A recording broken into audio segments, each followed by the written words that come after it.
Welcome to the Corruption Files by Crime in Court with Heather. We're peeling back the layers of lies, cover ups, and abuse of power in the justice system. Buckle up as we expose the truth. Let's begin. Hi, everyone. Welcome back to Crime in Court with Heather.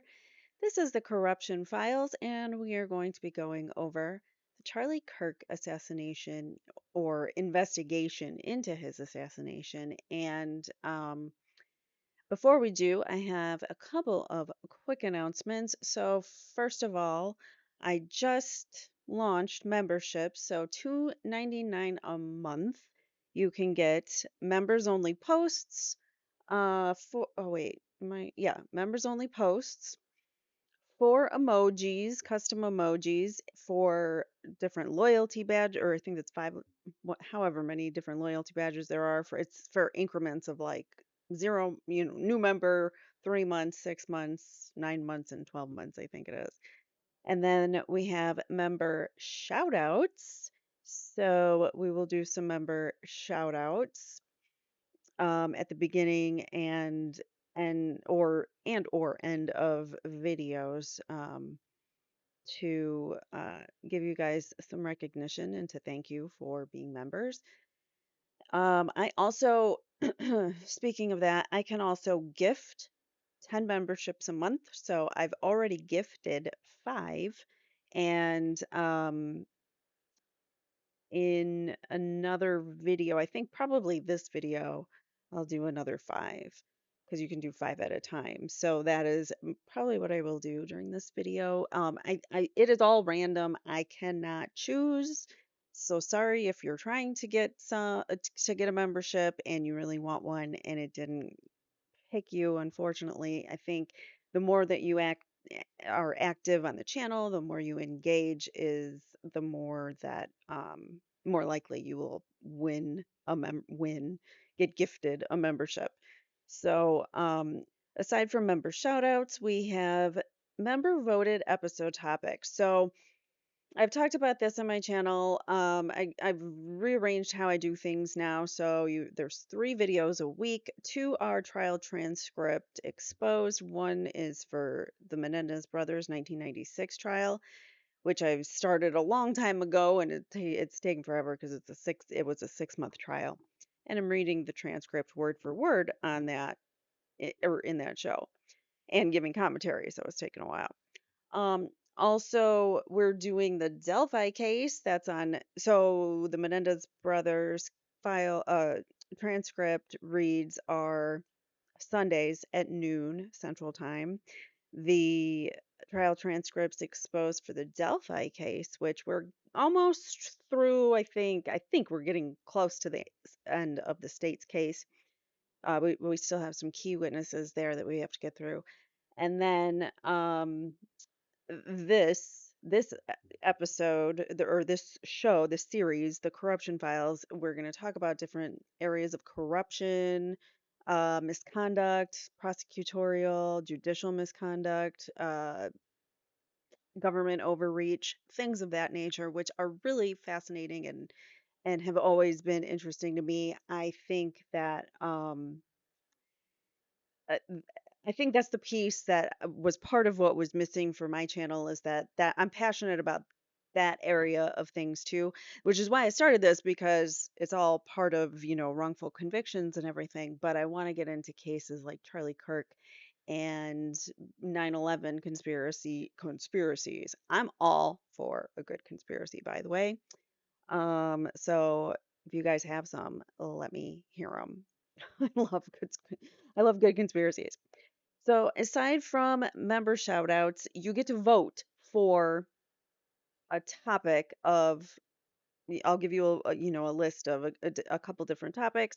You get to choose for a future The Corruption Files episode. So every month on Thursdays, The Corruption Files or Innocence Lost airs.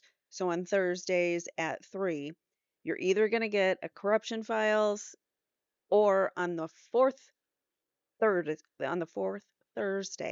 of every month, you're going to get an Innocence Lost, which is my strictly my wrongfully convicted series, and I like to go deep dive into like innocent project type topics.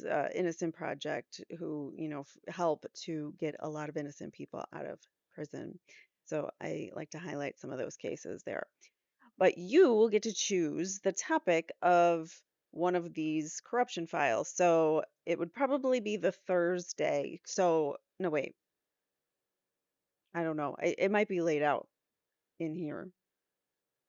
Oh, here, that's perfect. Much better to lay that out that way. Okay, so here are some badges and things. There's different badges. I may come up with some different loyalty badges, but so it's welcome badge 1 month, 2 month, 6 months, and 1 year. So that's how it goes. That was I don't know. I think that's how it was like the default. I can change that if you guys want. So member shout outs. All new members get a shout out. Will be announced in video intros and or outros. Member voted topics. So you're going to shape the content. There's going to be a mid-month poll, which will determine the another a future episode for the corruption files for the next month. You also, this is my exciting announcement. I'm excited about this part is that I'm creating a brand new, all new members only series. So this is members only. Um, it's a series strictly for you guys, and it would or strictly for the members, and it's all about debunking like uh, junk science and things like that, debunking bite mark evidence or like old ways of doing DNA and how it's changed and how, old cases need to grow with the times and things like that. So we're going to go talk about that. And I also have a real thing for serial killers. I've always been fascinated with their stories. I'm just always interested in the human psyche and why people do things. So we might look into some angles on that too. Um, just for fun. All right. And then you guys will also get, if you are a member, the downloadable resources. So today we're going to go over a PDF, which also has links. It will have links to the clips that we're going to talk about or go over today. So you get all of it. You'll get a PDF with the presentation that I put together for you and also links if I use any for my presentation, links to the different clips and things that I might talk about during the episode. And finally, early access. This might be um, something that you guys would enjoy is a 24-hour early access to my video. So every video series that's not members only. So the trial transcripts exposed, the corruption files, and innocence lost. All of those you will get 24 hours early as a member, as a thank you for being a member. And then here you can see emojis. Oh, I don't know if you can't. Oh, you can't even see the screen that I'm sharing. Duh. Okay, here is the screen that I'm sharing. It's really hard to see, but and I can't, you know what? Maybe I can make it bigger.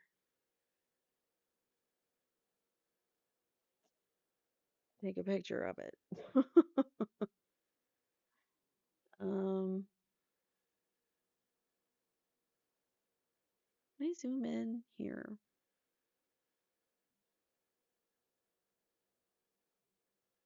Hold on.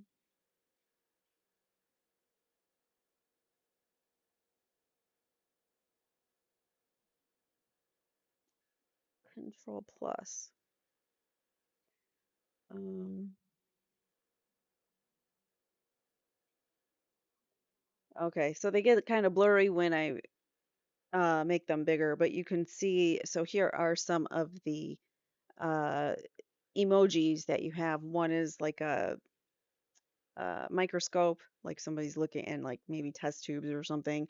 The other one is a stop sign. It says stop corruption. The other one is a bloody looking handprint and some handcuffs, and another one is a file with a magnifying glass. So those are some cutesy little emojis. Um, so that would be that. So yeah, let me know what you think. If you have suggestions, if you like it, let me know.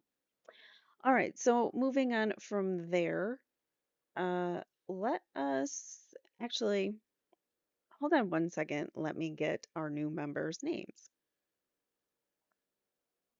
All right, perfect. I have Lucky Linda Lulu is a new Justice Insider. That is the level of membership, just the one level of membership right now. If you guys have suggestions and you want more things, maybe we will add on and we can do another level of memberships. But right now, I kind of like just having one low membership and then see how that goes. So Lucky Linda Lulu, welcome to Justice Insider. Three Clerk Monty, welcome. You're a new Justice Insider. Peace Train 3333, welcome. Flash Fan 85, welcome. And Melanie Schuler 8793, welcome, new Justice Insiders. Thank you for, well, thank you for being members. Those were the five that I gifted yesterday because I just launched it yesterday. So, thank you guys for being members, and I hope that you enjoy and let me know, give me any feedback that you like. All right, so now let us move on to our presentation. Whoops.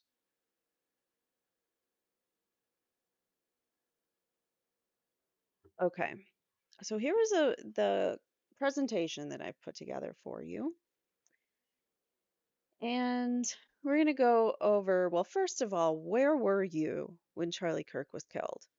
I know I was sitting right here. I was taking a break from work and I actually I can't remember if I was on my phone or my iPad, but I do remember specifically I get notifications whenever Candace Owens tweets something and it popped up like immediately. I saw this message from Candace Owens that said, "Everyone, please stop what you are doing and pray for Charlie Kirk, please," with pray hands. That was at 1:38 p.m. September 10th, 2025. What is her? I don't know what her time zone is. But Charlie Kirk was killed in Utah. So that would be, I'm thinking, Pacific time. Um, so I'm not sure where Candace Owens' time necessarily is, but or if that's my time. I don't know. I'm in Chicago area, so maybe that's what it is. But anyways, I wanted to ask you guys, where were you? I remember specifically, I was sitting here. I got that tweet pop up, the message from Candace pop up on my phone, and immediately, like my heart was just like, what? Like I sensed something was wrong. And then I was on Twitter. I remember just the rest of the day, or X now. And I was on it just all day trying to find updates and trying to learn more and just playing it over and over again, trying to find out like playing video, so it was just everybody releasing videos and things. I just remember being very entrenched in what was going on. I was feeling some kind of way. I know it upset me tremendously, whether you like Charlie Kirk or not. What happened to him was horrific, and what happened to him for the entire world to see it on video over and over and over again on replay was traumatizing to all of us.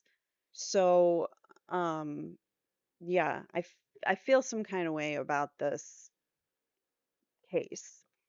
I also, I will say, I did like Charlie Kirk and a lot of things that he stated, but I also didn't agree with everything that he said or stated. So I feel like there were a lot of things, about him that I could take or leave, just like Candace Owens. There are things about her that I'm sure people rub the wrong, or she rubs people the wrong way, and whatever, and her political views and whatever might make people fearful of her. But I happen to have already been watching her, daily on her show, and since this event took place, her reporting has been phenomenal and relentless and more so than the feds ever could have done so far. She's gathered more knowledge and data than the feds, I think. So let's move on. The federal narrative versus the facts. As you know, there's some inconsistencies in this case. So let's go over that. Look at Cash Patel there. So introduction, the Kirk assassination shockwave. Charlie Kirk was assassinated on September 10th, 2025, at a TPUSA event in Utah. This was his typical event where he would ask kids, prove me wrong, where he would debate college kids. I say kids, they're young adults, and talk about political issues, world issues, all sorts of things. So he was a debater and he was great at it. And whether you liked him or not, he could charm a room. So unfortunately, that's gone, and it's awful and so sad. Like I remember just being so depressed, thinking like we'll never hear him again. And there's just yeah, I felt some kind of way. I was depressed for, I don't want to say depressed, but I was feeling very down and traumatized by the situation for a little bit. All right, so the feds, what do the feds say? They claim that there was a lone shooter named Tyler Robinson, but we all know that this story doesn't really check out, does it? So there's a lot of reasons why. Some of those might be the odd texts that the feds released between Tyler Robinson and his trans roommate, boyfriend, or whatever that relationship is. I don't know, but those text messages sounded like some. Well, I'm just gonna say it, like some boomer wrote them, and it was like a pretend conversation between Tyler and his roommate. There's no clear motive necessarily that Tyler had, other than they say Tyler just didn't like the guy, or didn't like his stance. Well, okay, that's not really enough of a reason to do that, especially when you don't have like a criminal history, nothing like tells you this guy was dangerous. We don't have any of that. So, also, more recently, we found out that there's unidentified DNA that is on the, I think it's on the gun. It's on the crime scene. There's DNA that does not belong to Tyler Robinson. Also, the timeline of Tyler Robinson, when he would have arrived on campus, how he would have jumped off the roof with the gun and been able to disassemble the gun, as the feds say, and jump off the roof in a second's time, that would not happen. It's impossible. So there's inconsistencies in the timeline, which just make me think that he's Patsy. What do you guys think? A Patsy? Candace Owens, and all of the crowdsourcing that she's doing by her asking the public for tips and help. they're doing a much better job, much better investigation than the feds, as you can see. And the feds are supposedly Charlie's friends, right? So Charlie Kirk fought so hard to get Trump reelected, and he cried the moment that Trump was reelected, that it was announced that Trump was the president again. And I feel like Trump didn't necessarily reciprocate like the love back for Charlie when Charlie died. I didn't see it. There was no real mourning at the White House. I just didn't see it. I didn't see it from the first family. I didn't see it. Um, I saw more tears from Candace Owens in her shows immediately after than I did from Charlie, or I'm sorry, from Trump. And while we're talking about that, so like Cash Patel and all that, I mean, they're supposedly friends. Like Charlie had been to the White House and visited these people and knew these people. So, and they got along. They're like comrades, right? And then the weird thing about the press conference later, which we'll talk about, is the whole "see you in Valhalla" line that he gave when he was talking about Charlie at the end, Cash Patel. So it's just weird. Why say that? I know they try to say it's like some military thing, how you say goodbye to your brothers in the military, or something, but Charlie wasn't in the military. All right, faithful servant. That was the other thing that they called him, faithful servant, and I'll see you in Valhalla. Anyways, okay, so the official story is riddled with inconsistencies. I just told you a bunch about Tyler Robinson. Erika Kirk has also been caught in verifiable lies, multiple verifiable lies that we will go over today. There's been odd behavior by TPUSA and Erica and government officials, just all of it. All of it is odd. All of it. We're not going to go over all of it, but all of it is odd. So, the official narrative, I hope you guys can see this. I can't really make it any bigger. The official narrative versus inconsistencies. So, I'm going to read it all anyways. The suspect and the motive. So the federal narrative is that there's a lone shooter named Tyler Robinson, 22 years old. He acted alone, according to the feds, and he just shot him from the roof and was able to do that with one shot and take him out, and with no training with guns, nothing. Like he's not a gun specialist, like, but he was able to do this one act all alone and take Charlie Kirk out in the neck of all places to shoot someone. And they say the feds are saying that the reason is because it was politically motivated because of the trans boyfriend or whatever. Sorry, I gotta fix the blanket for my dog. She's cold. She likes to curl up under the blanket.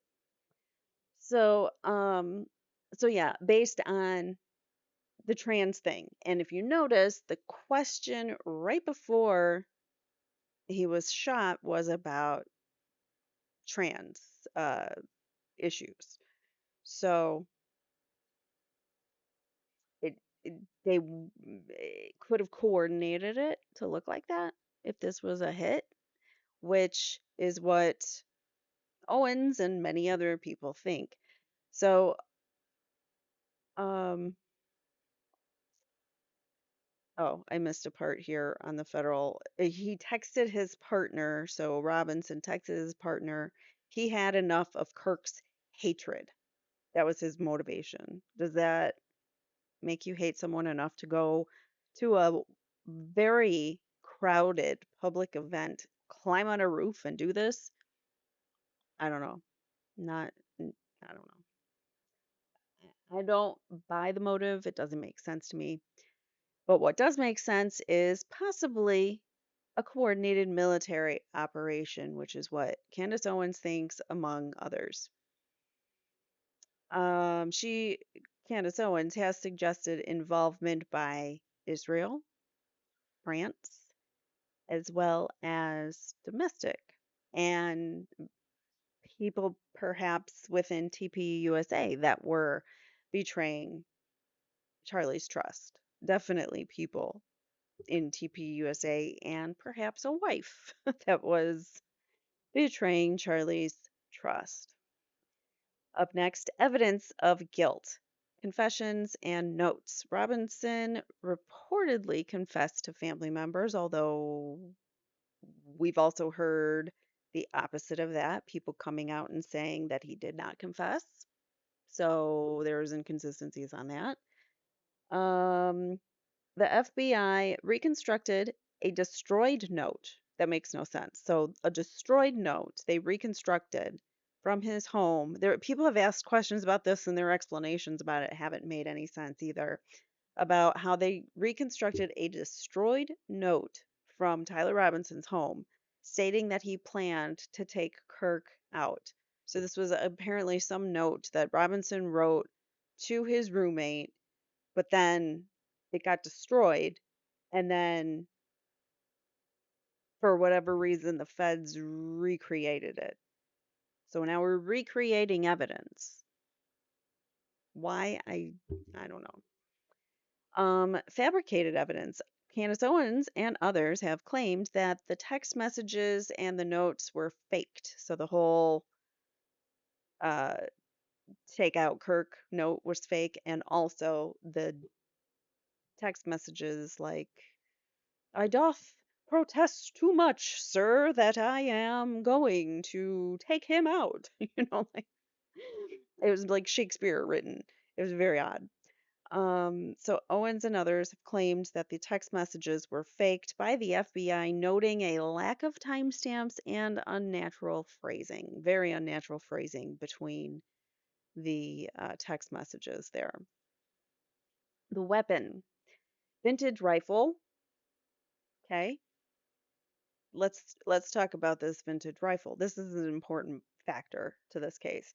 So the official narrative by the feds is that it was a Mauser Model 98 30-06 bolt action rifle, a long title, which is like I said, a vintage rifle, an old type of rifle that probably don't make anymore, difficult to trace, and supposedly it belonged to Tyler Robinson's grandfather, and it was found in a wooded area very close to the scene, on or near the property of some woman that was around at the time.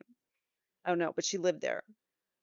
Um, so there's also, and there's a weird thing about possibly Tyler Robinson wasn't alone, or whoever the shooter was wasn't alone. So we'll talk about that too. So evidence of guilt. On the other side, Owens claims that oh no, I'm sorry. I'm totally lost where I was. The ballistic mismatch on the other side. So the ballistic mismatch, forensic and ballistic experts alike have all noted that a 30-06 would have done way more damage. It would have absolutely exited Charlie's body. And they're saying, the forensic expert that saw Charlie or whatever, saying that there was no exit wound or whatever. But we know that if there is no exit wound, then it probably wasn't, very likely was not this. Can't say 100%, but people have done experiments with their Mauser 30-06 rifles and have done like gelatin, bone, all sorts of like progressively getting harder wood, things to shoot through, and it goes through every single thing, even bone. So there's no way that Charlie's incredibly strong neck stopped the bullet, which is what we were told. Just insane and outrageous. Um, so yes, this particular weapon would have, like, not to be too graphic, but like you'd see chunks flying everywhere. And probably his neck head would have been, if not clearly blown off, nearly clean, like a clean straight through whatever, because it would do so much damage. Like people have said, because it's a hunting rifle. So you're hunting like big game with this rifle. So it's going to take down a moose. Imagine what it's going to do to a human neck. Okay. Uh, I I think you can imagine. But the bullet apparently didn't exit his neck, and that's what they're telling us. So there are some theories about this that maybe it was a frangible round, which means it basically the ammo disintegrates after it's dispelled. So if this is like a military secret op type of thing. So if you get shot with a frangible round, by the time they do the autopsy, the bullet's gone. They don't know what happened to you.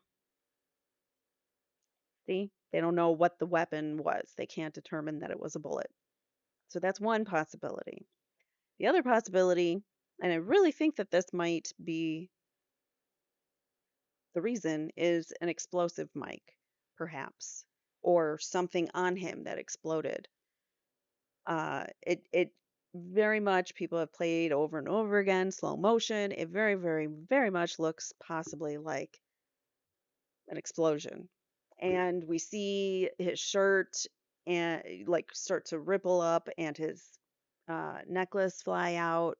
So there are things happening before the bullet would have even penetrated to his clothing and the things on his body. Why? It just doesn't make sense. So an explosion makes a little bit more sense there. Forensic evidence, DNA prints. DNA was found, according to the feds, DNA was found on the towel that was wrapped around the rifle, a screwdriver on the roof, and a palm print and forearm imprints on the roof. All match Tyler Robinson. So they're saying, we got him with this evidence. Okay, great. Multiple samples. Investigators are reportedly re examining the evidence due to multiple unidentified DNA samples found on the gun and casing. So, this is new information. This happened very recently in one of the Tyler Robinson hearings that this came out. That now we're finding out there's more DNA than what we were originally told.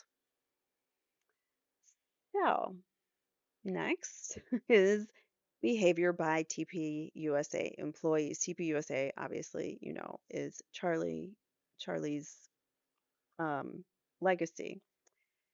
So, mourning and transition period, Erika Kirk was unanimously named CEO to honor Charlie's wishes, supposedly, but we don't know that. Who said that? Where is it in his writing? Who told the whole team that in the event of his death that Erica should take over? I'd like to see that in writing. But they're saying that that was Charlie's wishes. So everything they do is in Charlie's honor, in Charlie's name. Don't question us. It's in Charlie's name. She publicly forgave the shooter 11 days after the moment, or 11 days after the assassination, and at the event, the memorial event that took place with from TPUSA, where Donald Trump, JD Vance, everybody came, and there were like 90,000 people in attendance. Suspicious demeanor. Owens released leak Zoom audio. This was on a more recent video, and it's quite interesting. And it's been on X and things. People have cut clips of this. Um, Erica appears on a Zoom to the staff who just watched their leader get assassinated. And she goes in there and is all smiles and happy and laughing, and it just didn't make sense. It still doesn't make sense to me. I would not feel that way. My dog just recently, I had to put her to sleep, and I've been depressed for like 3 weeks now. I've shown more grief and sadness than Erika Kirk has for my dog, than she has for her husband of, I think they were married like 4 years. And Owens finds it off putting. And so do I. She was laughing, upbeat, cheery, whatever. Video surveillance. The FBI released images of a person of interest in black and security footage showing the suspect moving through campus before and after the shooting. However, Owens and others have claimed that the shooter looks different in nearly every image that was released, and also suggesting that maybe the either it's a different person or the images are being edited.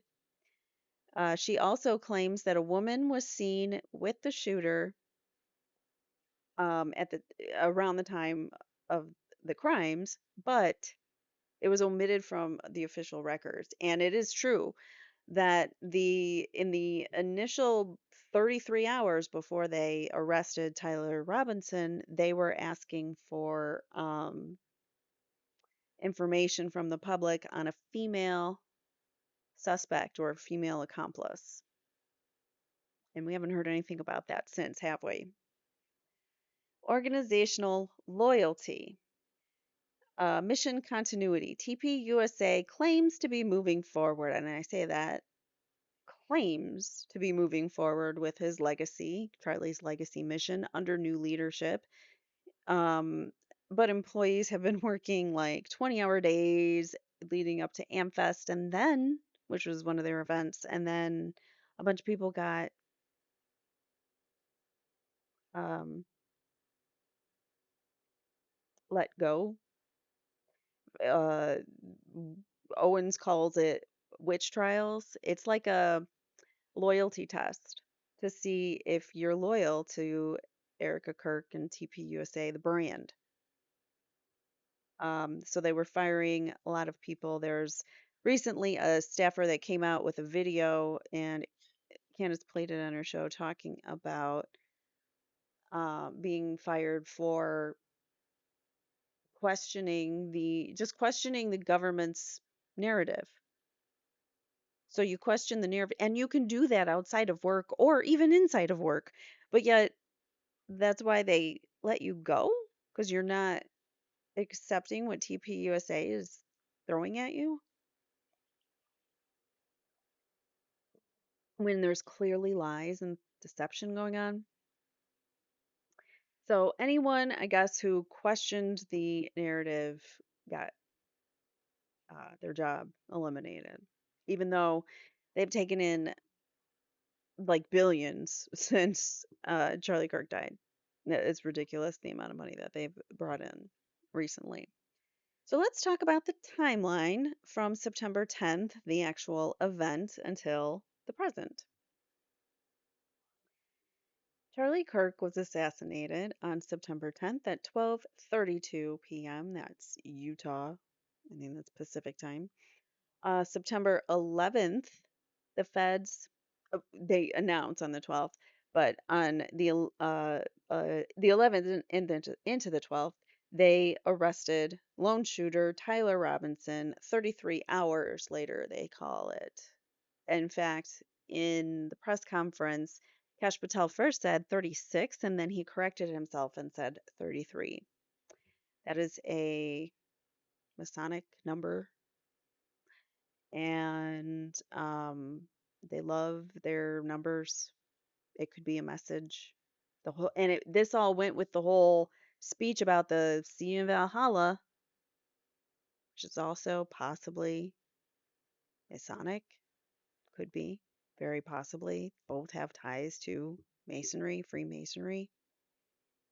So I don't know. And they love to signal things to themselves. It could have been a message to their own people. Like, this is one of our events. This is one of our tragedies that we did. I don't know. It is just very odd. See you in Valhalla and the whole 33. He corrected himself. He went 36. No, wait. In fact, it was 33 hours, making it a point to say 33. I'm just pointing out facts. All right. September 15th. Owens airs her first episode questioning the investigation. It is titled They Are Lying About Kirk. We're going to watch a quick clip. So let me go to here. And this is our first clip. Um, Let's get There we into go. what we know about the Charlie Kirk assassination thus far in terms of what the authorities are telling us. First, I just want to toss it to Michael Savage because the energy of this, what Michael Savage had to say about everything that we're hearing, is pretty much all of us right now. Take a listen. The so-called FBI, something's wrong. I know I shouldn't do this.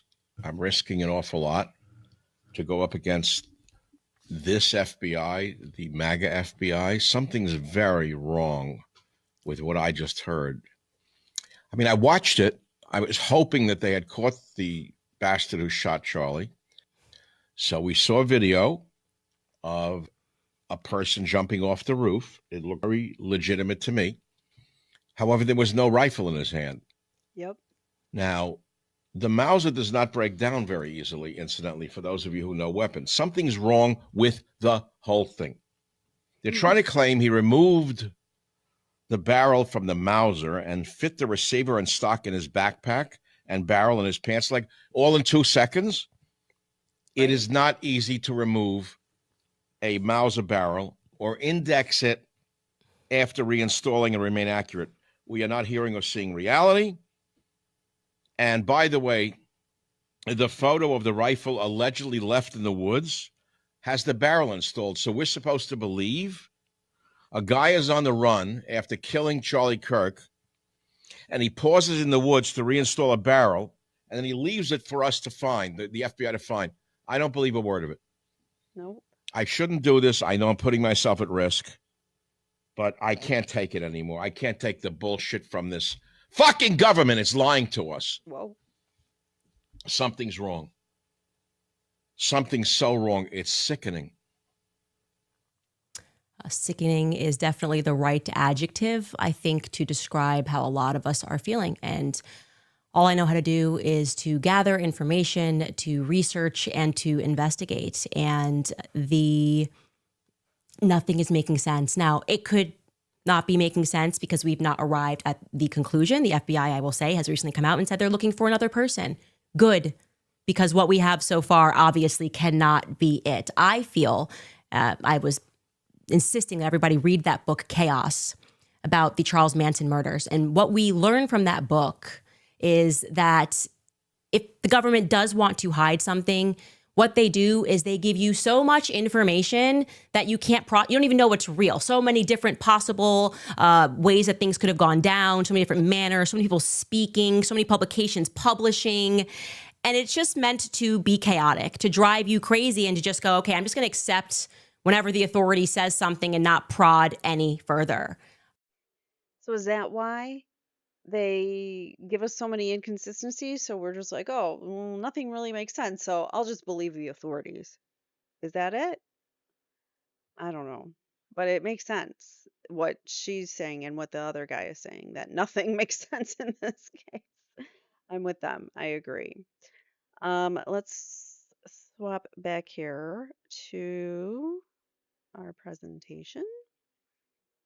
So Owens first aired her episode questioning the investigation, talking about how we're being lied to by the feds. This was September 15th, mind you, okay? So already 5 days into the investigation, we're questioning everything, right? Nothing was making sense. September 18th, TPUSA announces that Erika Kirk is going to be the CEO. September 21st, that memorial service took place. Building a legacy, remembering Charlie Kirk was what it was called, but it was more like a, I don't know, a stadium celebration. There were fireworks, explosives. Like see her, you could see the fireworks behind Erica there. Things like that were happening at the memorial as well. It felt more like a TPUSA event rather than a memorial for somebody. Speakers like President Trump, JD Vance were there. Tucker Carlson also spoke. They were a lot of people that were there, like, were actually his friends, um, or they were trading or turning on him. They were imposters. Okay. So next on our timeline, September 24th, Owens breaks down issues with the federal case against Robinson. Let's take a quick look at this clip here.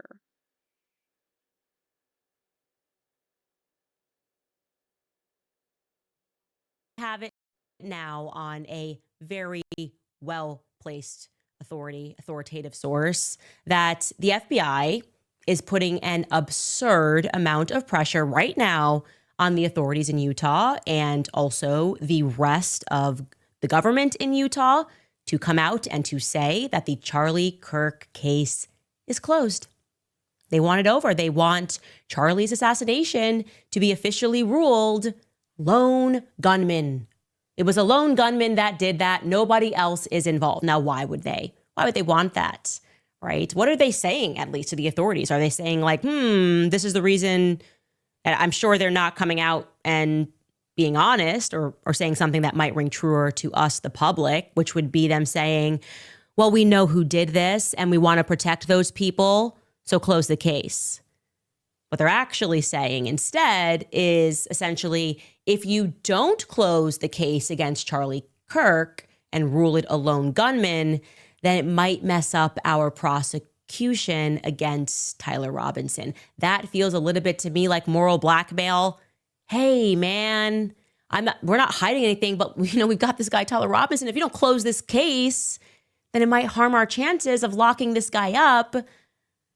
Yeah, I'm sure. I am. That's been happening a lot. Is this like guilts people into, well, you're gonna ruin this, you'll ruin, or you're hurting the grieving widow. It's always like some guilt trip that they're trying to put on us.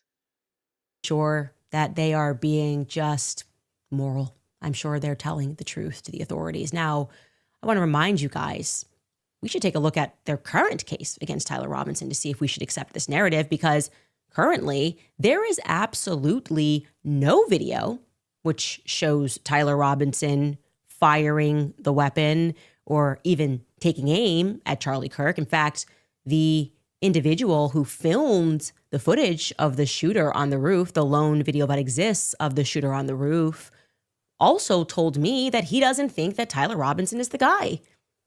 So how's that going to work for an eyewitness account? When he reported the shooter on the roof to Utah on the campus, he was clear that the person was wearing an entirely different outfit than the ones that they're currently trying to claim that Tyler wore on that day. Remember, Tyler was just supposed to be wearing a t-shirt and some jeans.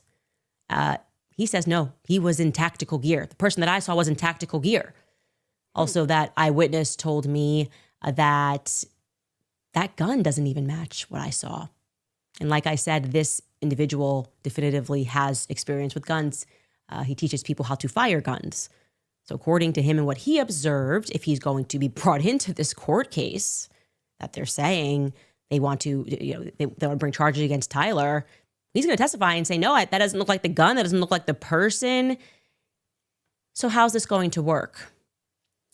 Also, according to the individual that told me this regarding the feds trying to push for this case closure, the feds don't even have any footage that explains how exactly the rifle in particular got onto the roof.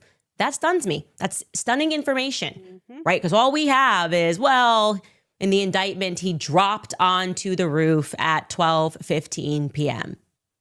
Tyler Robinson just dropped onto the roof.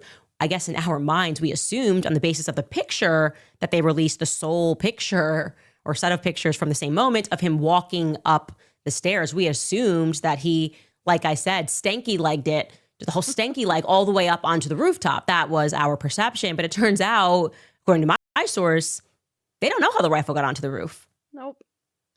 That's interesting. How are we bringing this to trial? Now, regarding the bullet. Exactly. How are we bringing this to trial? It just, where's the case against Tyler Robinson? I'm not seeing it so far. Let's get back to our presentation here.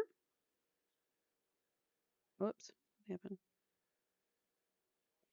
All right. So next, November 17th, Candace reveals 2 Egyptian military planes. This was a wild bombshell explosion when she announced this. So she'd been tracking this Egyptian plane, and then it turned into 2 Egyptian planes, and then there was also like some rental cars that she tracked. Like, this is how good these people are. They're finding all of this stuff. But anyways, so they, her, along with, the help of tips and things, reveals that there were 2 Egyptian military planes that overlapped with Erika's flight patterns for 73 times between 2002 and September 2005. That's not a coincidence, my friends. That I don't believe in coincidences, but that's way too many times to be a coincidence. And also, they overlapped with Charlie's locations 29 times, but I'm not as concerned about that because 73 times. Erika, 73 times. You've got these Egyptian military planes following you, your flight patterns. And then she denies it, but we'll get to that. So first, let us watch Candace telling us about these Egyptian planes.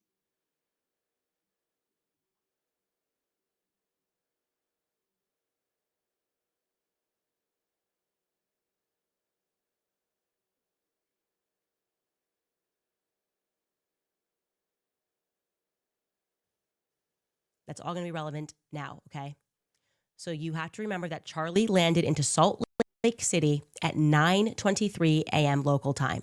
I suspect that if he had instead landed into Provo, he would have recognized the blue Egyptian plane, okay? It's not every day that you see an Egyptian military craft.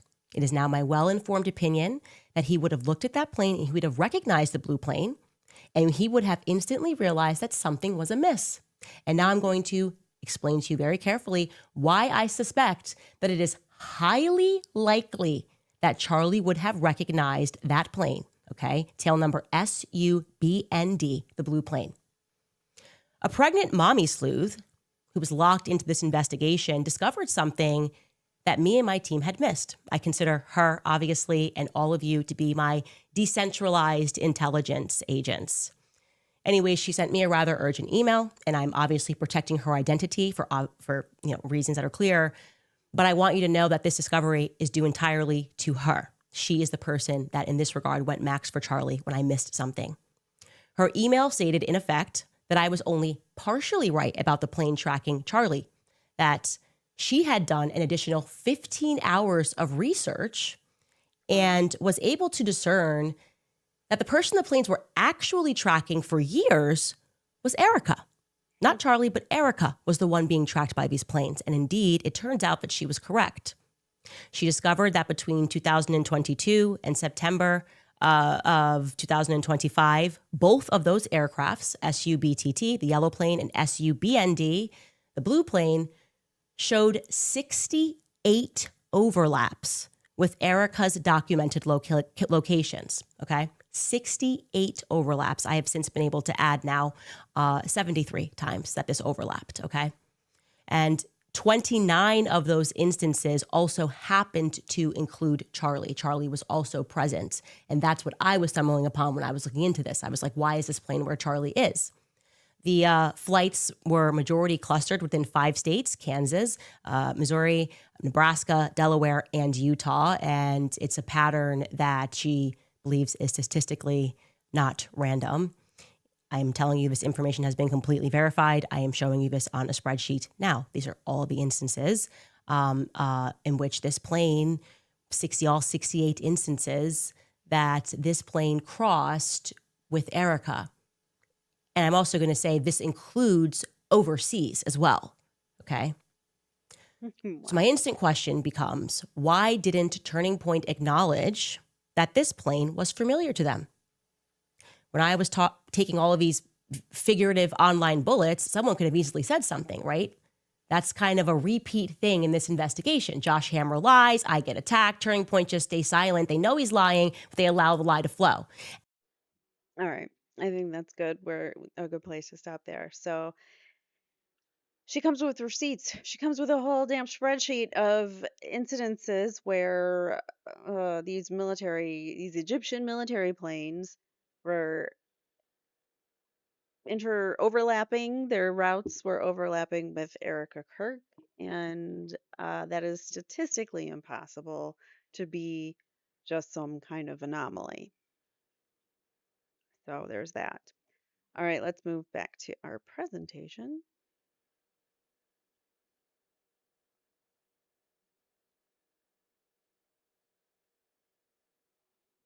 All right.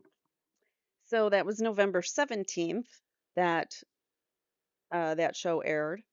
And then on December 13th, so they agreed to meet on December 15th, and they were going to meet on the 15th, but on December 17th or on December 13th, there is an interview. It's the CBS Town Hall News or something. I don't know, something like that. I'll get you the exact whatever it is.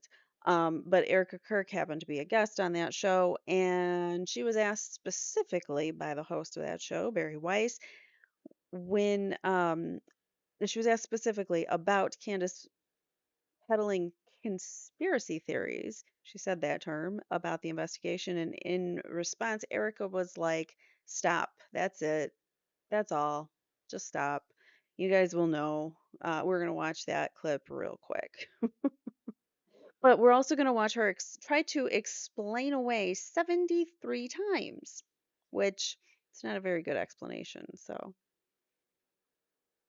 let me do that over here. Yes, it is an extended town hall meeting with Erika Kirk with CBS News. Discernment. Yes. Okay. Being able to separate truth from lie. Oh, where's the volume?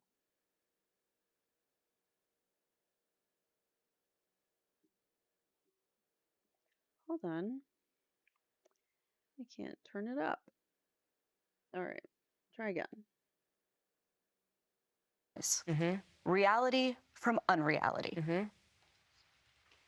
A 22-year-old man named Tyler Robinson has been arrested and charged with the murder of your husband. And yet there are a huge number of conspiracy theories, you might call them brain rot, that are spreading right now online about the actual story behind the reality. One, people say that Tyler Robinson was actually a MAGA Republican. Or two, some people say you were actually a Mossad agent sitting in front of me, and you were Charlie's handler, and Israel killed Charlie. Right. Other people say that a number of men in the crowd were wearing maroon T-shirts, and this signifies that his killing was an elite airborne operation, whatever that means. They say that the rings on your finger. FYI, what that talks about, or what she's talking about there, is it's been noticed that in all the video and photographic footage or photographic evidence that we have from this case, there were a lot of people in maroon shirts. And I know Candace noticed it, other people noticed it online, and I just recently learned that when there's a military operation going on, a lot of the feds, the people that are, undercover on the ground, have like a color of the day, they call it. So perhaps the color of their day was maroon. This guy was saying that he tried to get the color of the day for this particular day, and for whatever reason, it was redacted. But other days, not. Like he was able to find the color of the day for all these other secret operations or whatever, and then he couldn't find it for. But I mean, I don't know. Can't verify that for sure, but that's something to think about. The maroon shirts. Was it a military op? Was that their like signal to each other, like, hey, we can't be in uniform, but let's wear all maroon shirts so we know that we can find each other in the crowd. Which are my kids' your kids' initials. my wedding band, the Medal of Freedom, my engagement ring. But apparently they symbolize some kind of secret plot. There's also a new theory that Egyptian aircraft have been tracking you. Mm-hmm. What is going on? Why are there so many conspiracies spreading about what seems to be a pretty open and shut case? This is the first time that we have seen evil on display where we have social media at our fingertips. Something so evil that happened, people are wanting answers immediately. They are wanting to figure out how to wrap their mind around this.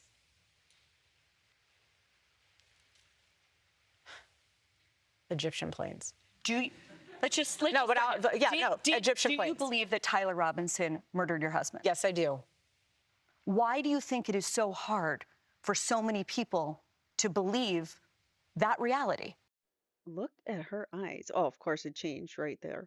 Look at her eyes. She is scary, man. Scary. So hard for so many people to believe that reality. Because it's too simple. Again, everyone always has to think there's more to the story. Well, sometimes there's not.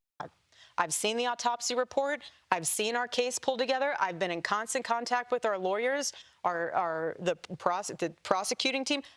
I've seen it all. And let me tell you this. Why in the world, why should we, prior to the trial, lay all of our hands and cards on the table for the defense team to see, to somehow then, I don't even know what they would do with it. But what I will say, and I want to get on the Egyptian. So, do you hear that? She doesn't want all of the evidence out there because it might taint her jury or her trial, right? It might not be good if all that evidence is out. Keep that in mind because she's going to call for transparency later. Plane thing.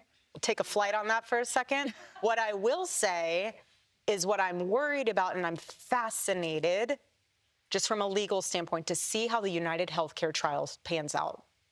And I say that because this is the first time where we are seeing the implications. You're talking about Luigi Mangione. Correct. I'd prefer never to say any of their names. They do not even deserve the ounce of oxygen and breath out of my body. But what I mean is it's fascinating to see how social media will impact that court case, just how it might impact mine. Are you nervous he's not going to get a fair trial? I'm nervous that there could be, they'll say we can't find a fair jury. Like they're going to taint the jury pool. And in that case. That's how widespread you think these conspiracies have gone? Yes. That's how mainstream they become. Okay. Egyptian planes. You want to talk about Egyptian planes? Okay. I was pregnant for 90% of those trips. Mind you, I've never, all those places they said I've traveled, I've never been. I mean, I've been, but I'm not within those dates. Does she think you can't fly when you're pregnant? Because you can. You just have to be careful and you have to restrict certain months, certain trimesters. But you can still fly when you're pregnant. And so why does she have a plane log listing her in all these places? That's my other question. When she supposedly didn't go there. How? But you even said you need to address no, but this is but I do on that one only because from a humor standpoint, humor standpoint. I intentionally, when I was pregnant, hid. Not because I was embarrassed, not because I didn't want anyone. Yes, we did keep it very private, but it's because it was a moment very sacred. I was growing a human inside of me, my baby. The world that Charlie and I live in is very toxic at times. Yeah. And when you are growing a beautiful child in you, I don't want to be around it. I want to enjoy eating my In-N-Out burger and my hot fudge sundae. That's what I want to do. I'm pregnant and I have 9 months to own it. You really think I'm going to be on an Egyptian plane while I am wanting to be with my In-N-Out burger and my chocolate milkshake? No. The way I've seen her do her little PR tour since Charlie died, yeah, I do. I do think you're going to be flying around all these different places with some Egyptian military plane behind you. I do think you would, pregnant or not. And I think you're lying. I'm not. So if you want to go through my flight log, go right ahead. It's very boring. You say I was here on this date. I have a photo on my phone to prove that I actually was in the hospital because I was having contractions. So game on. So that's one. The podcaster Candace Owens, okay? At one time, a friend of Charlie's, at one time, an employee of Turning Point. She has been one of the main peddlers of these conspiracies, and she is making a huge amount of money on it. She is building her business off of. Before she goes any further, she's building her business off of this? No, she's not. She's already had this channel, and she just happens to get a lot of views because she's the only one telling the truth about this case. But let's back up about who's making money off of Charlie's death. TPUSA is. They've made billions of dollars after Charlie died. They used it as an excuse to garner sympathy and get money from the public. No doubt that they did that. These lies. What do you want to say to her and the other people that are putting these lies out into the world right now? Stop. That's it. That's all I have to say. Stop. Okay. The next question. God, she's got some scary eyes, doesn't she? I don't like it. I feel like there's some evil behind there. All right, back to our presentation. So that was December 13th. Remember, they said they were going to meet December 15th. They did. They met, I think, at a hotel or something. It was a neutral place. The meeting lasted for, I think it was like 4.5 hours. I need lips, Vaseline on my lips. Don't make fun of my giant thing of Vaseline. My lips get so dry, and so do my knuckles in the wintertime. Sorry. So, what was I saying? Um, Owens and Kirk meet to discuss and share information, presumably to share information, do some, uh, try to come together and meet in the middle on some things, try to ask questions and figure out things. And so they met for 4.5 hours. The consensus, I guess, afterwards was that it was, it went well. There were a lot of things that they did agree on. But tensions, it thawed tensions a little bit, at least temporarily. But over time, info since then has started to become revealed that Erika has been lying straight to Candace's face. She's lied on multiple occasions. TPUSA has lied on multiple occasions, and it's clear now that they have done that. So they're meeting, but here they meet on December 15th. Time rolls by. Oops, I put that out of order. I gotta fix that. Um, January 21st, Candace Owens announces TPUSA's cease and desist order. So TPUSA sent her a cease and desist, and it was mainly on, she was reporting misinformation about their financials. It wasn't even about Charlie's death or that anyone there might have been implicated in it. It was more so about the financials they were more concerned about, because they don't want her hurting their finances, because she's been saying that were making money off of it, especially when the AmFest event just happened and they had a tent, the tent, not just any tent, but the tent that Charlie was under when he died. They had it all set up just like his events, which is pretty grotesque, I gotta say. Not a lot shocks me, but that was surprising to me. So now we go back up the list since I did these out of order, but I'll fix it for before I upload it to the PDF link for all you guys to go back and look. Or for members, I should say, for the members only downloadable PDFs.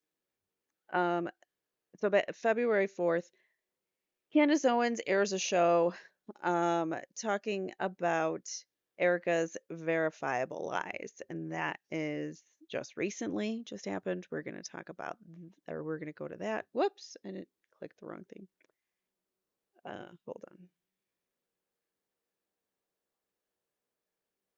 So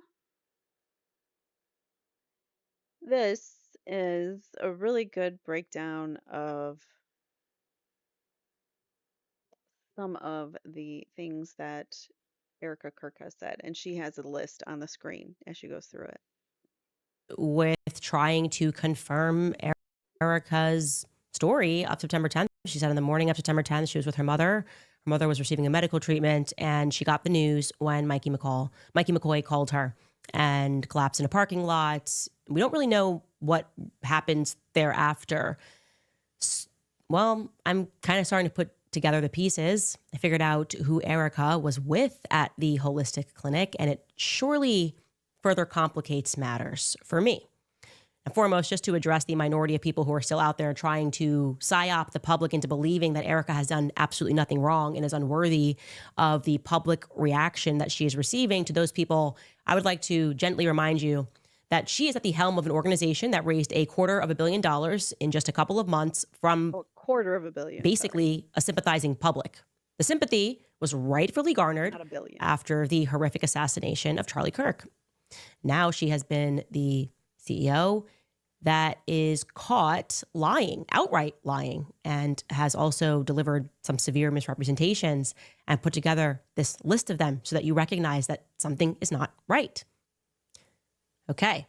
1, Superman neck. That was the beginning of this entire thing when the entire world snapped into the recognition that something was very wrong. Andrew Colvett, we heard the story, and she said that Andrew Colvett and the surgeon went rogue. That's not true. The reality is her and Andrew called the doctor together, a 3-way call, on the day of Charlie's funeral. And the Superman quote came from Erika. Okay, he didn't violate HIPAA, nor did I ever for a moment believe that he did. I could have maybe believed that Andrew Colvett went rogue tweeting something. I definitely did not believe that the surgeon just spoke to a PR agent without Erika's permission. Number 2, she told us that Charlie did not text anyone the night before in fear for his life. That's what she told Glenn Beck. The reality, I have his phone. That never happened. The reality is that Charlie texted both Andrew Colvett and Dan Flood the night before, saying that he feared he was going to be killed after he was engaged in a discussion about him removing his support from Israel, and after he then had to have this call with a rabbi dead in the middle of the night while the rabbi was in Israel and Josh Hammer, and they're telling us he just wanted tips on how to debate. And then, of course, he got tips on how to debate and was super happy, but then said they're going to kill me. That all feels wrong and weird. Number 3 even builds upon that lie, because then we were told, well, the reason for that is because Dan Flood and Andrew Colvett messaged him on a third-party app, and that's why I didn't know that was set for deletion. Well, the reality, as I broke to you all the other day, is that Dan Flood actually messaged him on iMessage. If you're Tyler Robinson's defense, you may want to get that text message. We should be subpoenaing those text messages. I really would love to see all of Charlie's text messages the night before, see how friendly these conversations really were and how he was actually feeling about certain things. We go on. Yep. Mikey called me within seconds. The reality is Mikey called Elizabeth first. For some reason, she was completely rinsed out of the story, Elizabeth McCoy. And then they conference called Erika over 3 minutes later. She said he called me within seconds. Okay, maybe she thought that. We can give her a little bit of an inch there. Very strange that Erika did not know that Andrew's wife was aboard the plane to Utah with Andrew, because Andrew said that when he landed in Provo, he and Erika collapsed into one another's arms. And when I asked the question whether or not he flew with his wife, Erika was unable or unwilling to answer. And they said they would get back to me. And then they got back to me after our meeting and said, yes, Andrew's wife was on the plane with him. And I just thought, well, that's interesting, because I didn't tell them. I held that card that Andrew told me that Erika and him collapsed in each other's arms on the tarmac. Also strange is that she waited an hour on the tarmac for Andrew's Covette's plane to land. That feels very wrong to me. Now, this, some might call this splitting hairs. I don't, as somebody who's written a book. Charlie told Megyn Kelly that he was writing a book currently. He said, I am currently writing a book about the Jewish Sabbath, right? Erika, then when she went on her tour, kind of illuminated to the public how he had finished the book in July. Okay, now that's a month difference, but I don't think that if you had finished your book in July that you would say the exact sentence to Megyn Kelly, I am currently writing a book about the Sabbath. Again, it's a minor detail. Kind of want to harp on that minor detail because there's something that felt very strange to me about that being kind of the first PR push. Charlie was a Christian, but we're going to talk about this. And I promised he finished this book. This was all him. He wrote the last chapter. Well, why did he say to Megyn Kelly, I just finished a book. I just finished writing a book about the Sabbath. I feel like that's what he would say. But no, he was saying that as he was angrily referring to people that were calling him anti-Semitic and how they were pushing him away. And Erika has never spoken about that, ever, about what he was going through. In fact, in many ways, she has partnered with the very people that were pressuring him. There's been no flack toward them, but flack toward people who are investigating her husband's murder. So now I'm locked in. I'm focused on the alibi. And I have now made a pretty big discovery. I will say allegedly, because you're supposed to say allegedly. This is a pretty strong series of tips that I received, that Erika was with a woman named Tracy Martin. Now, she might be familiar to some of you guys who are in Arizona because she is regularly at Dream City Church. You guys might remember Dream City Church when Charlie was doing a series of speeches. He would do that weekly at Dream City Church. This began with COVID. This gets back to the TPUSA faith origin story. Kind of begins with Rob McCoy and then Dream City Church and lockdowns. We'll get more into that in the coming days. But Tracy Martin, it's actually bigger than that. Tracy Martin has known Erika for years. Now, allegedly, she was with Erika when Mikey and Elizabeth called. My question is why? If you're with your mother and your mother is receiving. So that's the end of that clip. And she just gave you 6 verifiable lies by Erika Kirk and TPUSA. So what's up with that? They still haven't answered to any of the questions that we have. Or if they do, they don't give a good answer, at least not good enough for me. February 5th, then, Erika goes on Fox News and she struggles to call for transparency in this case. So, as we saw in the other clip, she said she didn't want all this stuff getting out because it was going to taint the jury. Now she's calling for transparency. So, let's take a look.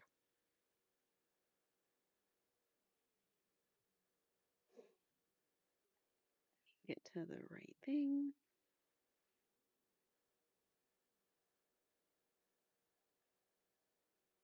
Oh, wait, hold on. I gotta turn it up. I turned them all down. I wonder when you talk about, the trial of Tyler Robinson, and you have been very forthright saying, listen, I think we I was clicking on it. It wasn't pausing. Here, let me turn this up a little bit. need cameras in court. And the reason you say we need, Let me go back. and you have been very forthright saying, listen, I think we need cameras in court. And the reason you say we need cameras in court is not because you want this to be, some kind of, you want. Oh, brother. Come on. Hold on. This to be on. Okay, there we go. I was trying to get it to play full screen and it wasn't. So, but here we go. You want everything to be on the record. You want transparency, and you want to make sure there is nobody trying to twist this in any kind of outlying organization trying to twist this into something it's not. Is that a fair assessment of why you want this thing out there and transparent? Absolutely. I want there to be no hesitation in understanding of what happened to my husband that day. I want there to always be full transparency, because what I don't want to have happen is for there not to be, and then I am relying then on social media and other news outlets to explain the narrative rather than saying, hey, this is what happened, this is what here's all of the, it's just as hard, all of the facts on the table for you guys to see, and you guys can see on full display what happened to my husband, and there is no ifs, ands, or buts or confusion as to who did it and why. She kind of struggled to get through that, didn't she? And what was that comment?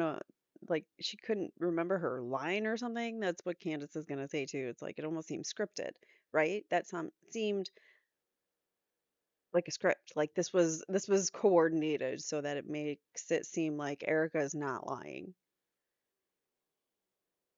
Anyways, so then the final thing we have on our timeline is February 5th, Candace's open letter to Erika, and this one's a doozy.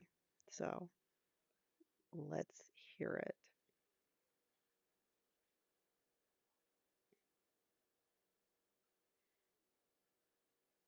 And full screen. Open letter to Erika, because I know that Turning Point USA watches every episode of this podcast, and that people then take what I say back to her and they give her notation. So I would appreciate it if the elves at Turning Point USA just let her see this in its entirety. Here we go. Because more information has become available to me. I am feeling, well, I'm feeling some type of way. Here we go. Ready? Dear Erika, I thought it best to do this publicly. I think public conversations keep everybody honest. And there are some things that certainly need to be clarified, because sometimes the gap between the truth and the lie is what happens behind closed doors. You and Charlie began dating in earnest in 2019, and in retrospect, it was accompanied by a season of a lot of change. For one, I was getting married and virtually, therefore, joined at the hip with my fiance. He was sort of a new third wheel at all of our events. A few months later, on May 1st, the public was informed that I was resigning from my position as the communications director of Turning Point USA. Now, there has been a lot of public speculation as to what led to that decision. The media ran with it was anti-Semitism or some disagreement about Kanye West, but that wasn't true. None of that was true. The truth, and I think that you very well know what the truth is, because you were around for it, is that Charlie and I had a disagreement which fractured my trust in him. He did something that he had never done before. He lied to my face about money. Now, in retrospect, I believe that the manner in which I discovered the lie might have been by design, but there's no need for us to delve into conspiracy when the facts are plenty enough. Charlie had taken a meeting down in Florida with Ike Perlmutter at Mar-a-Lago. It was a fundraising meeting. For whatever reason, he did not want me to know about this meeting, and that was strange. It was meant to be kept a secret. Strange because we had always collaborated on and taken those sorts of meetings together. Anyway, I found out about it, and I decided to ask him casually as we were riding up an elevator at the Trump Hotel in D.C. I said to him, have you heard from Ike recently? And he looked me right in the face just as he was getting off on his floor. And he said, no, I haven't. I haven't heard from him in like 2 weeks. And I then said back to him, really, Charlie, because you had lunch with him yesterday at Mar-a-Lago. And I saw his stomach drop. His entire face looked, as if he was going down a roller coaster. He stuck his arm back in the elevator really quickly and tried to explain it away. He then pivoted toward an apology, but obviously the damage was done. And if I'm being honest, I was as hurt as I was shocked and confused by it because we were close. We did go back down to the lobby. We sat at a table and we talked. I don't even remember whether or not I was angry. I probably was. That does tend to be my choice emotion. But deep down, there was a part of me that knew that it was coming because of a lot of the new hires that were coming into Turning Point USA post Kanye tweet. Charlie had new people in his ear that were hijacking his ambition, making him believe that money was the truest measure of success. Charlie was a brilliant fundraiser. Everybody knows that, but he was also young. He was naive to what the wrong money could invite into his life. And I warned him. I warned him in that restaurant. I warned him specifically about Stacey Sheridan. Everything about her made my skin crawl. And I suspected she and Tyler had something to do with it. I also warned him about Schaefer Security and Dan Flood. You can check the text messages because you have them. And now I am left wondering, obviously, if Charlie had heeded my advice, if he would still be alive. I've also come to another realization that I missed at that time. Maybe the newest and the biggest influence in his ear. Who was that, obviously? It was you. You were the newest and biggest influence in Charlie's life. You kind of all arrived at the same time. And you too, Erika, you lied to my face as we sat down in that hotel and we spoke for 4 hours. But I want to be clear, it was different. You see, with Charlie, I could forgive him. We were always like brother and sister. We went on tours thereafter. But you didn't do it when you lied. You didn't do it out of naivety. You didn't do it because you were young and being pulled into the wrong direction by bad faith actors. Andrew Colvett was never going rogue. You knew that. Every single evil thing that was done to me was done with your blessing. And I consider the onslaught of attacks that I had to endure, they were evil. Because you knew I was telling the truth, and you authorized people with an incredible amount of money to attack one of the few people in politics who was actually grieving your husband. You knew we had a deep friendship. You knew I was telling the truth about the Catholic thing, about everything. You allowed these people to lie and to say that Charlie and I hadn't spoken since 2019. I mean, it's crazy how much of a lie that was. You authorized it, and I now know that. The question is why? It was so cruel. It was so mean, right? Why impart that on someone who you know, within a sea of snakes, actually cared about Charlie and didn't want anything out of the organization? Good question. Maybe it's because I was like a loose end, one person that wasn't controlled by an organization. I'd just kind of proven that I'd rather lose everything to say something that I don't believe, least of all for money. I mean, maybe it's also because you have his phone. And when I revealed to the public that he had predicted his own death in remarkable detail, maybe you went back and you read the rest of those messages, the ones that I haven't yet revealed to the public, because in retrospect, those messages they're pretty terrifying because they're precise and it feels prophetic. Charlie was gifted. You know that. I know that. And the government most certainly knew that as well since he was a kid, which is why it was at least very interesting to me that you told the New York Times, something that most people didn't pay attention to, but you told the New York Times the night before his murder, Charlie's, and I'm going to quote this, you said that Charlie's adrenal glands were just going off. He couldn't sleep.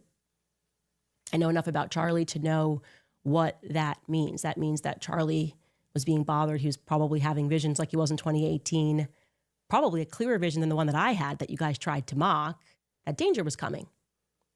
And I'm going to go ahead and say that it wasn't about a Jezebel article written by some leftist. Please stop saying that because it's not true. I know Charlie, a leftist article didn't upset him in this way, didn't make him call a priest to pray over him. He thought someone was going to kill him. He did express that in writing, and you did not lose those text messages. You knew that. Charlie and I spoke a lot about his third eye. That's why that sentence caught my attention in the article. He spoke about the street lamps that would go off when he would run, about the special school that he had to go to. We spoke about a lot of the things that were strange in our childhood, the testing that both of us had to endure. We spoke about the fact that we could both astral project. You know all of this, of course. You have his phone. And how surprised we were when we learned that not everybody does that naturally. Sleep paralysis, you name it. We had conversations about it. And if Charlie's adrenal glands were going off, it was probably maybe for the very same reason that I pulled my kids out of school days before he was murdered, because I sensed danger was coming. And since we are being open, I also want you to know that it struck me as odd when you said in that interview with Jesse Waters that you wanted Charlie to have a good night's sleep. He was so excited. So you sent him to sleep in his daughter's room. I know, it just registered to me as a little bit backwards. If I wanted my husband to have a good night's sleep because of something he had the next day, I'd probably let him sleep in the room, and I would sleep in my daughter's room. I flagged that. I also thought what was interesting is that you said the next morning when he snuck in, he grabbed his wedding band. Again, minor detail, but I asked myself, why was his wedding band off? But enough with speculation. Here are the facts. I now have verifiable proof in writing that Justin Strife and you lied to me. You know exactly who Pierre is. Why did Justin Strife say that he had never heard of Pierre? It's crazy. Justin, why would you do that? Justin, you know him. You've met with him. You've personally met with Pierre. Erika, you've met with him in the wake of Charlie's death. I have, again, verifiable proof. So you can call your lawyers. You can spend another $1 billion on PR if you want to. Tell your lawyer to call my lawyer. I mean, you guys certainly have the money to do all of these things. It's not going to wipe away the truth. Okay. The truth is that there was a deal on the table with Pierre, who, yes, is from France, born in France. And that deal was worth billions. Not millions, billions, plural, billions of dollars. Just after Charlie was shot, and again, I have proof, Pierre had a phone call with Justin Strife. He also had a phone call with Mr. Don Orico of Turning Point USA down in Tampa. And you know what's really odd? Somehow this Frenchman, Pierre, he knew that Charlie was dead before the rest of the world did. How did he know that? How did he know before I knew? Especially because he wasn't. Pierre was a potential donor or whatever. But yeah, and talking about this large deal with TPUSA, and Charlie didn't want to take the deal with more money, taking it up to the next level. Get a donor to Turning Point USA. Why was he given so much priority? Frenchman. I'm interested. I know that after Charlie died, that deal went through. Yeah. I mean, if I'm lying, this would definitely fall within the category of defamation. So, yeah, I'm all in on this one.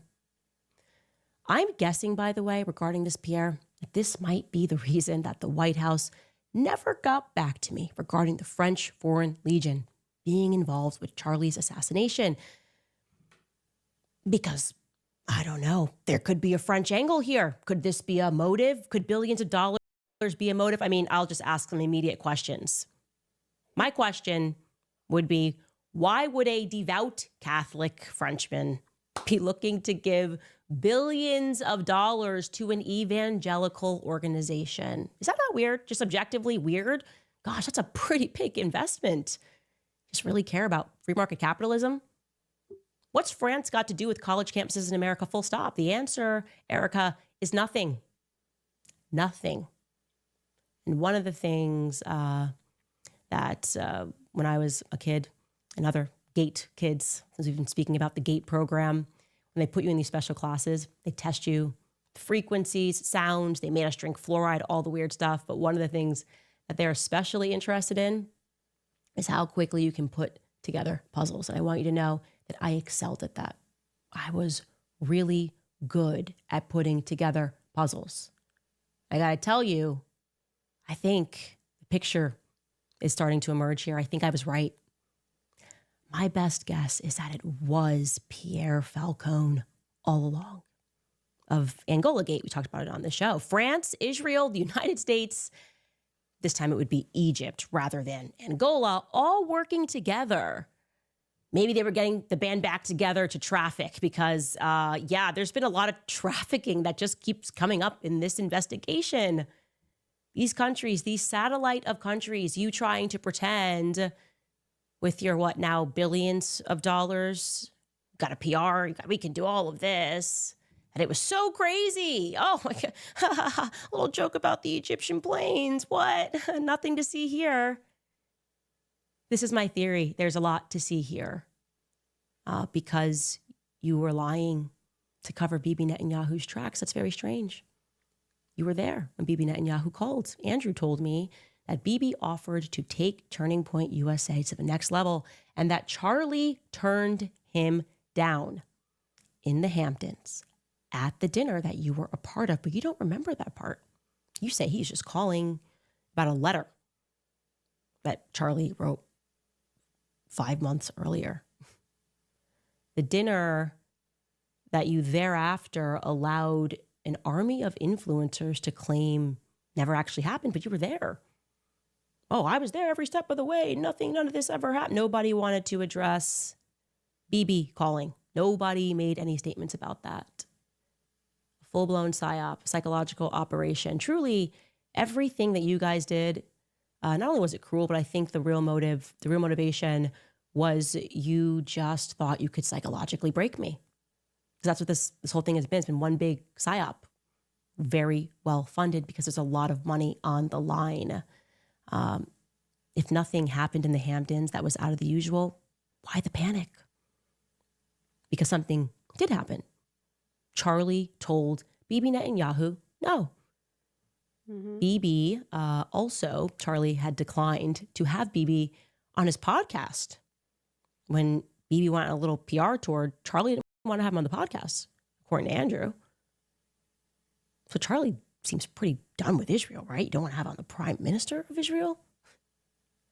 But the obvious question here at the media is not interested in, but I certainly am, is in exchange for what, right? In exchange for what was Bibi Netanyahu going to take Turning Point USA to the next level? In exchange for what? Yeah. And also, how was he planning to get that money into the company? Turning Point was already worth $100 million. Pulls in $100 million annually. What does the next level mean? It sounds like it would have to be billions. Via whom? My guess is Pierre. Erika. I think that there's a reason Pierre knew that Charlie was dead first. I think there's a reason he was a priority. How? Why? I think France and Israel are involved in Charlie Kirk's assassination. And I'm going to put that out there with full confidence. I also now have very strong evidence which suggests that you lied about your whereabouts on the morning of September 10th. Little details have been edited. You said that you were accompanying your mother as she was receiving a treatment. Like I said, I now have something which strongly disputes that narrative. So I'll ask you this question on behalf of the world. What the hell happened on September 10th? Why are you guys struggling to get your story straight? Why did you? She's been asking for an alibi for forever, and Erika keeps saying, "Oh yeah, I'll send you some proof of that," and she still hasn't. Tell Jesse Waters this. And you wanted to see Charlie immediately and came up. Take us through that. We landed in Utah, went straight to the hospital. Straight to the hospital? Andrew told me that when he deplaned, you guys embraced on the tarmac and he boohoo cried in your arms because he had so much pent-up anxiety. So just given the planes, which you confirmed to me, which plane he was on and which plane you were on, that would mean that you had to wait for Andrew to land for an hour. You waited for an hour. Don't do the thing where you tell me that Andrew went rogue. Don't do that, Erika. You're lying. You would be lying. The question is, why? Why did you wait? And how long did you wait? And who was on the Egyptian planes? Who took off to Delaware? Who stayed behind to communicate on that second plane that was transponding for no reason? I think you know what I know, which is that I'm going to find out. This is not going to be a never-ending mystery. This is not going to be the JFK story. I'm going to figure out exactly what happened, and I'm getting very close, against all odds, against billions. You might have the billions, but I have the truth. So that's what I wanted to say to you. We'll be right back. All right, you guys, inflation has been... All right, I know that that was a little bit long, but I wanted to play that in full because, wow, she says some incredible things. She's been reporting on all of this stuff. This is like the culmination of all of her reporting since September, basically calling out the inconsistencies and being able to address Erika basically publicly because she's finding out that there are a lot of lies. And Erika just called for transparency. So bring it. Tell us what uh, tell us what you did September 10th. The smearing of Candace Owens. And this is going to go to the whole where she talked about you can spend a whole nother billion on PR. So campaigns. There was a smear campaign on Candace. Like as soon as she started, well, there's always smear campaigns on her because there's always people wanting to silence her. But in particular, for this case, it seems like it's Candace against the world. So we've got grief weaponization. They weaponize the feeling, the emotion of grief in order to make people side with TPUSA and make Candace out to be some lunatic. So TPUSA keeps framing Candace's reporting as a cruel attack on a grieving widow. Uh-huh.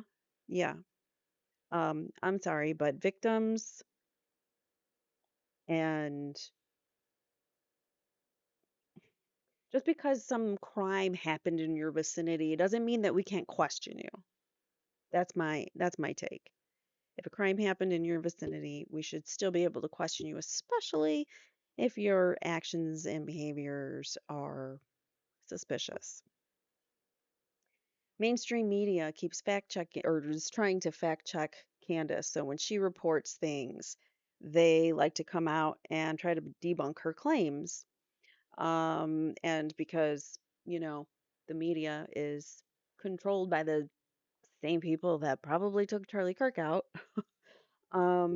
they are giving you the narrative that is the Fed narrative, the one that they want you to think. And they claim that she is intentionally deceptive, which prove that. Um, Attacks on her mental health. Lots of people, a lot of her critics are alleging that she's lost the plot or she's just fishing for views. That's another thing that they keep talking about. But other people say she's crazy, lunatic, all these choice words to say she doesn't make sense and don't listen to her. Usually when there's a whole slew of people trying to be like, no, she's crazy. Those are the people I want to listen to because there's something that they're saying that's getting a rise out of people.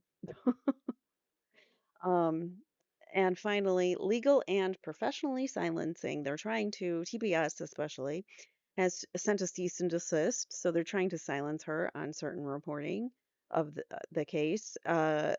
She has said that there have been specific videos of hers that have been suppressed due to the topics.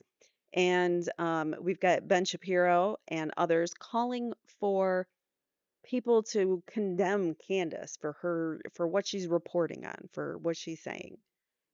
Why should we why should anybody else have to condemn somebody else in the public eye to make you happy? Like that doesn't make any sense that people are doing that, but that is what is happening. Trouble with the narrative. So, as you can see, there are many things wrong with the case after we've looked through all of this. The lone shooter theory. So the FBI claims 22-year-old Tyler Robinson acted alone, but there are multiple unidentified DNA samples on the gun and whatever the case, the gun in the case. Um, and evidence doesn't support the Fed's narrative. There's a lot of evidence that we still have a lot of questions on, and the narrative that we're getting doesn't fit, doesn't make sense. Suspicious behavior from TPUSA and Erika, especially acting suspiciously, lies being uncovered by uh,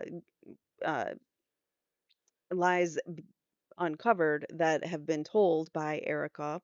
She's been telling multiple lies to the public. There's a whole bunch of videos of her saying like she never dated anybody in before Charlie for 5 years, and then she's on like reality TV dating people, and there's social media posts of her and her ex-boyfriends that were like in recent years, which were within the 5 years. So she's been caught lying. She's also said that she doesn't drink, and she's drinking on these dating shows. Like she is not the person that she is saying that she or pretending to be.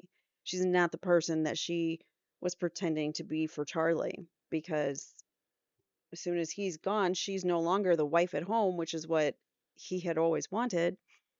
Now she's doing these press tours and working for TPUSA, and that's not, I don't think that's what Charlie would have wanted.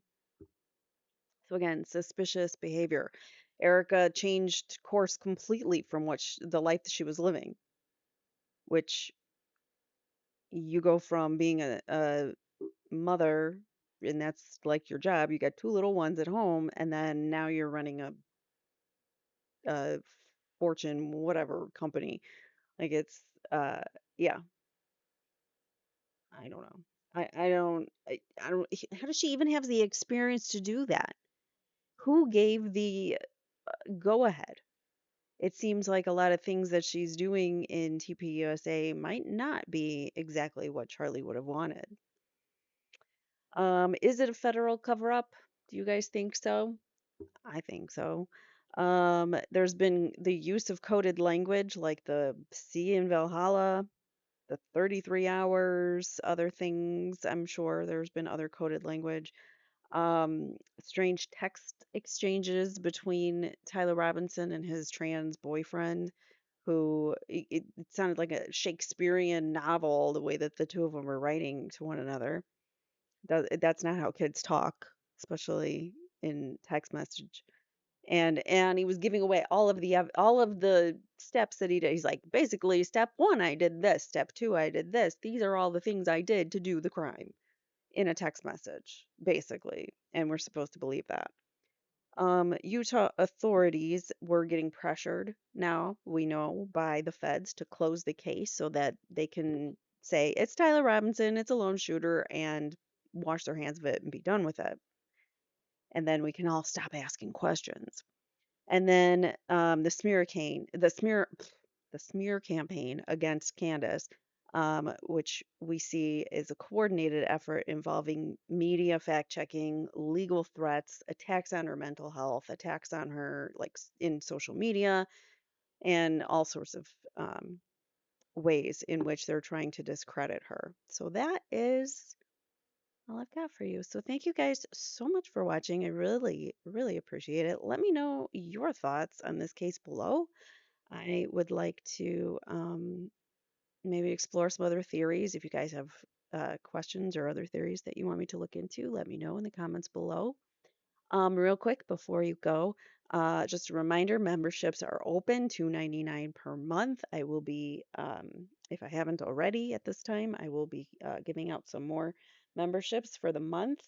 And also, very quickly, I also have a life coaching channel. My YouTube channel is Total Healing LC for life coaching, and that is, or you can look up Daily Affirmations by Total Healing, and I have affirmation videos, 10 or 8-minute affirmation videos every day, 10 new brand affirmations. Sometimes you just need a break from true crime. So I'm letting you know that that's available. I have Mindfulness Mondays. You can get a meditation, guided meditation every week.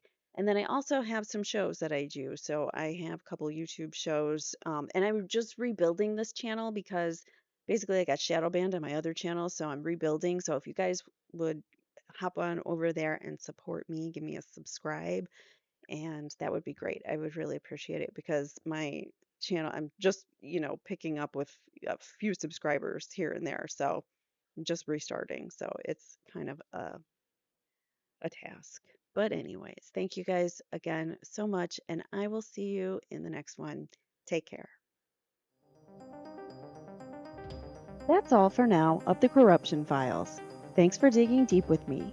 Like, subscribe, and comment your theories below. See you next time.